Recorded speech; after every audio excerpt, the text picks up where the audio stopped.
விஜய், சூர்யா, வடிவேலு நடிச்ச ஃப்ரெண்ட்ஸ் திரைப்படம் வர 21ஆம் தேதி மீண்டும் ரிலீஸ் ஆகுது. விஜய், சூர்யா, வடிவேலு, தேவயானி, ரமேஷ் கண்ணா, விஜயலட்சுமி ஆகியோர் இணைஞ்சு நடிச்ச இந்த ஃப்ரெண்ட்ஸ் மலையாள இயக்குனர் சித்திக் இயக்கத்துல 2001ஆம் ஆண்டு வெளியானது. இந்த படம் மிகப்பெரிய ஹிட் அடிச்சது. இந்த படத்தோட வெற்றிக்கு நட்பின் ஆழமான கதைக்களமும் அதிரடியான நகைச்சுவையும் தான் ரொம்ப முக்கிய காரணமா இருந்தது. ஃப்ரெண்ட்ஸ் திரைப்படத்தோட கதை 3 நண்பர்களோட ஆழமான பாசம், காதல் மற்றும் குடும்ப பிணைப்புகளை மையமா கொண்டு எடுக்கப்பட்டது. இளையராஜாவோட இசையில பாடல்கள் எல்லாமே ரசிகர்களால ரசிக்கப்பட்டது.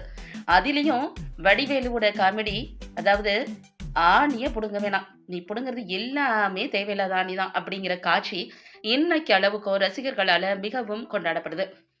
இந்த நிலையில விஜயோட ஃப்ரெண்ட்ஸ் படத்தோட புதிய ட்ரெய்லர் வெளியாகி இருக்கு. ஃப்ரெண்ட்ஸ் படம் மீண்டும் வர 21ஆம் தேதி ரிலீஸ் ஆகுதுன்னு அறிவிக்கப்பட்டிருக்கு.